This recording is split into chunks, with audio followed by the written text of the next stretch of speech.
All right, before we get started, let me just say, I fucking called it. I said as a joke when we first started talking about this series in the very first video we did, I said as a joke, what if Agnes is the new villain? And I mean, ever since then, there were like rumblings online and like people theorizing that she might be a character from the comics, Agatha Harkness, but I didn't think it would actually be real. Oh my God. But anyway, we'll get to that in a second. James MC Reviews here, back with Gwendolyn, my girlfriend. Episode 7 of Wandavision. This one takes on a very modern day, like office style sitcom. Wanda has just sort of recovered from her behavior on Halloween night when she expanded the hex, and she's decided to take sort of a vacation, a self-quarantine. Yeah, self-quarantine, just like the rest of us. Only we didn't have a choice, but anyway, that's in the past now. And she's kind of like, she's kind of freaking out because like all the things in her house are like glitching and like changing aesthetic, and she can't seem to really get a grasp on it. And she has the kids stay with Agnes so that she can just relax.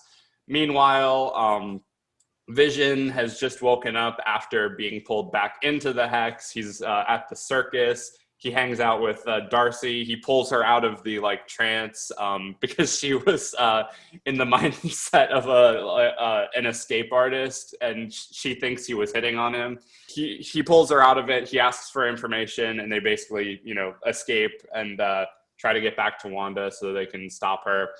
Meanwhile, Monica and Jimmy Woo have gotten to the this other secure base with I don't remember who the sergeant was that they talked to, and I don't know what sort of connection she has to anything, but they attempted to send her in safely with this vehicle, but it got rewritten. So Monica just runs in herself and tries to go after Wanda. And then we do get a small little teaser of what might be going on with Dickhead Hayward, who managed to escape being swallowed up by the hex and has now started a new temporary base of operations. There's a lot to unpack with this episode, so babe, I'm going to let you start. What did you think? Oh my God. The episodes aren't getting longer, and I'm sad about it. There's only 2 more left, right? Only 2 more episodes. Yeah, I'm hoping since we're finally getting to the climax, the big epic showdown or whatever, that the episodes, at least the final one, is going to be longer. I think what's going to break my heart most, I'm pretty sure the show is going to be what was it going to be first, the Spider-Man one or the Doctor Strange one? Spider-Man. I feel like that's going to lead on to the multiverse movie, and I feel like this is going to leave us on something of a cliffhanger, and it's going to just leave us wanting more, and we're not going to know when Spider-Man's going to come. Spider-Man comes out in December.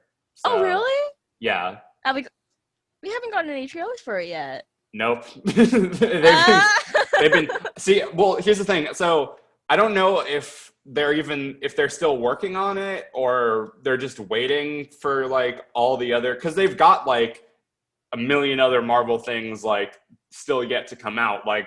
Falcon and Winter Soldier comes out next month. Loki comes out in May. Black Widow comes out around the same time. They've got What If and Miss Marvel and then Shang-Chi, I think. They've got a bunch of other stuff. I'm pretty sure they're having to advertise a million different things. So Spider-Man is sort of, maybe, since it's later in the year, I think that's why they've taken so long to maybe they're waiting until after the series is over to put out the trailer. Possibly. You know how at the end of the movie there's a little sneak peek into the next thing? Yeah. Maybe we'll get something like that at the end of WandaVision. Oh my God, if that's the end credit scene in the last episode, that would be fucking amazing. I know! Oh my God. We've been complaining about the episode length, but to their credit, they do pack a lot of content. Yeah, they don't waste any time. They don't waste any time with the time that they're given, or they're giving us. Vision and Darcy are trying to get back, And then Vision's like, what am I doing? And then he just kind of flies off. And Darcy's like, okay. That was really funny. I also love the because they do the whole office thing too, where they have like interview style segments.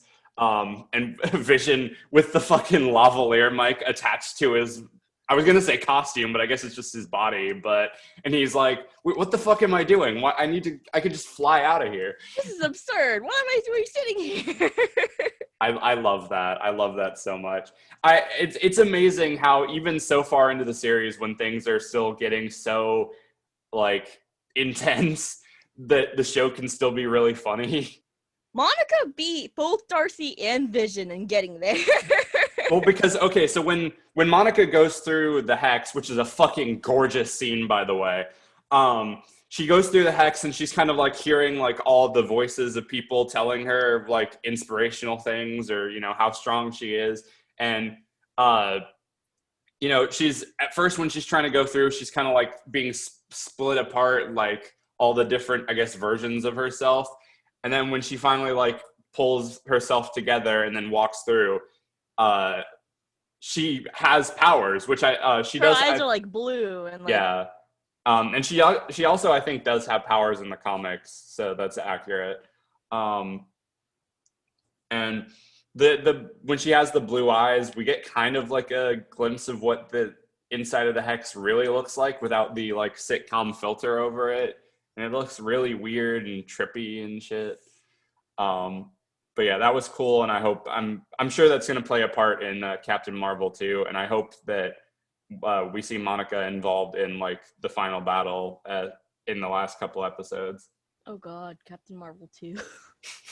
We spend a lot of time with Vision and Darcy, as you were saying, and we see basically Darcy recapping all of Vision's life to him. And he doesn't really remember any of it, but he feels for Wanda. And something I thought about, how he like does the thingy to the people's brains to make them click back? Yeah.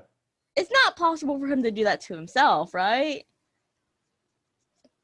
I feel like that would be a little meta, but like we haven't seen him try it.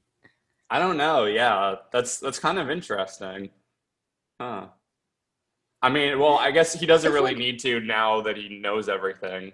Oh, I was just gonna say one thing I did want to bring up was a specific line that Darcy had when she was in the car talking with Vision, and they were talking about like how do we get out of this and stuff like that. And Darcy's like, she's like, I don't know, but what I do know is I've been watching WandaVision for the past couple of weeks now, and the love you and Wanda have is real. And it's kind of easy to like forget that because of how they kind of made Wanda out to be the villain and how intense everything's gotten. You forget that she really went into doing this with all the best intentions, which is going to make the ending of this even more fucking depressing. And knowing that she really wasn't fully in control, how much of her world was Agatha controlling? I mean, they do kind of. Okay, so I guess we're gonna jump straight into that. Then the other big reveal, as we mentioned at the opening, was that so she leaves the kids with Agnes. She comes back to check on them. Well, actually, what happens first is when Monica tries to confront Wanda, Agnes sort of steps in and intervenes because clearly she doesn't want, she's clearly gaining something out of this, and she doesn't want Wanda to be snapped out of reality just yet. She needs her for something. We don't know what, but so she brings her into the house. The kids aren't there, and she says, "Oh, they're probably down in the basement." And she walks into this like weird sort of Dungeons and Dragons medieval lair, upside down looking place. And we find out that Agnes was really an evil witch named Agatha Harkness. And we get this really tongue-in-cheek, like Munsters style, like song intro sequence where it just shows all of the like meddling that she's done throughout the series. Turns out she created a fake Pietro, which explains why he was acting so weird. She killed Sparky, which is kind of sad. Not Sparky. She was controlling stuff during the magic show in the second episode. And God knows what else she's done. She could have even like made Wanda pregnant, like in some way. She could have like willed the children into being, which is why we always see them like hanging out with her, like. But yeah, I still can't believe the dumb joke I made in that first video came true. Well, I feel like the foreshadowing was there. Like, she had a lot more control over herself than a lot of the other civilians. Yeah. And then I feel like the foreshadow was there even with her costume in one of the scenes. You know, where she's in the car with the witch costume. Yeah, I can see that. Like, I thought when I first saw the trailer, I thought she was genuinely a witch. Yeah, and I mean, we did, like, as we discussed in the other episodes, like, she has, like, broken the fourth wall and broken character before, so, like, you know, I guess that was just her, like, trying to cover up, you know, her secrets and her intentions and stuff. Another thing to mention, I guess it's a small thing, but she was the only other character that got interviewed during that episode. Yeah, that's true. Like, it was WandaVision, and then it was Agnes. Or that's Agatha true. now. And I was thinking about that. I was like, huh. And so she does have a big role to play. And another thing is when Wanda's being interviewed and someone's talking to her. Do you think this is what you deserve? Yeah, like I mean, in that like ending sequence, we see that it's Agnes, but like, is it really? Like, was it real? Or at the very least, was she using a different voice? She was probably using a different voice.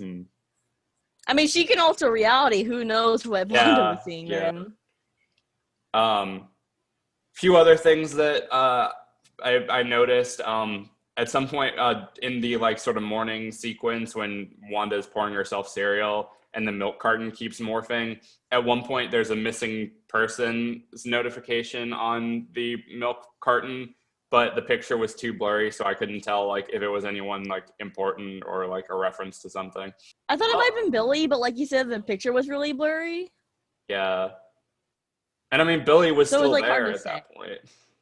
Yeah, but it could be like foreshadowing. And plus, we don't know how much of this world, how much of these people are missing. Right. And the kids are like, the kids either disappeared or got turned into animals at the ending. So it'll be messed up if they just never existed all this time and Agnes just created them. Right. Oh God, that would be so sad. I know. I don't think I do believe they are Wanda's kids. Right. I do believe that much. I'd like to think so. Yeah, I hope so. And then the other thing I wanted to mention, the commercial this time around, which since this was kind of like a sort of a modern streaming episode, I thought it would have been funny if they had like a little skip ad bar on the side of it. That would have been funny. But the commercial this time around, we haven't really mentioned much about the commercials in these past few episodes, but the commercial this time is for an antidepressant called Nexus. And the commercial is constantly saying like, are you feeling down and would you like to get a greater grasp on reality? And do you feel like you want to be alone and away from everyone as Wanda is like staying in her house? Yeah. But then I looked it up because I'm like, surely this has to be a reference to something. And the Nexus in the Marvel universe is kind of like the connector between all different realities in the multiverse. So just furthering the like what's coming soon, you know, the opening of the multiverse. And I just thought like that was really funny. We didn't really get much of Hayward this episode. Yeah, we saw him for like 2 seconds and then he was just kind of like, okay, bye. Yeah. Which is good because what more do we need of Hayward right now?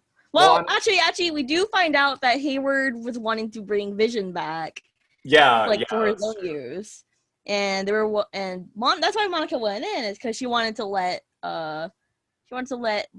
Wanda know that that's what's happening, and it's kind of hinted that Wanda already knows, but at the same time, we're not really sure if Wanda's understanding or if she's just trying to push everyone away. Right. It's because she keeps constantly telling herself in this episode, I'm fine, everything's fine, but not everything is fine.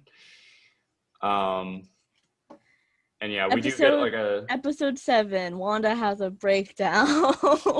And then one more thing, I guess it's a small thing. Billy said that there was this buzzing in his head and like noise.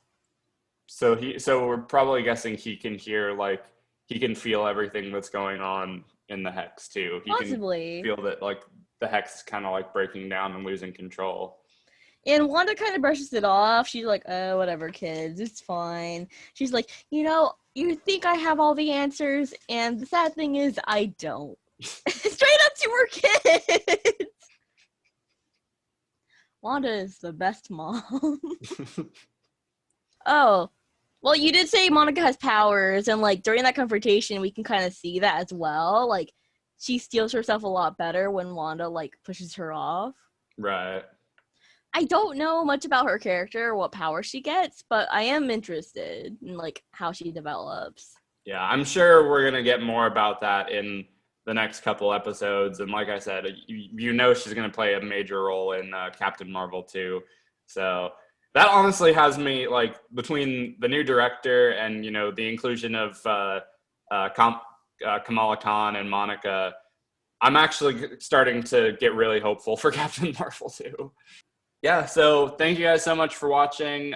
Let us know down in the comments what you thought of this episode. What are some of your theories about what's going to happen next? But yeah, thank you guys again for watching. Thank you, Anne, for joining me. I will see you next week. You see me every day.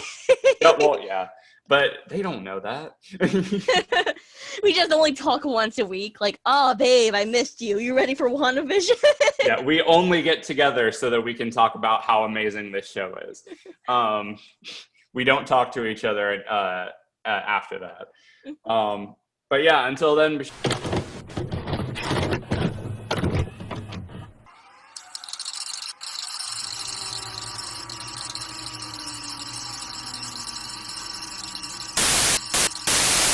Okay, so literally right after we finished recording, I went back to the episode to grab a thumbnail for the video, and I was like scrolling through, and there was a fucking after credit scene. It's very quick, so it's probably not. We're probably not going to touch on it too much, but so it just shows Monica outside of Agnes's house. She's looking around. She's looking through. And she opens one of the doors, and she notices, the stairwell into the, the evil witch's lair. And then Pietro just shows up behind her, like, Snooper's gonna snoop. He doesn't look like Pietro. He looks like someone else. I mean, it's not like he doesn't look like Pietro. It's the same actor, but it's like he doesn't look like it, and he's not acting like it. Yeah, he's dressed up differently. Maybe he's kind of like Agnes's henchman now. Maybe. A lot of people were saying that he's Mephisto, who's basically like the Marvel Universe version of the devil.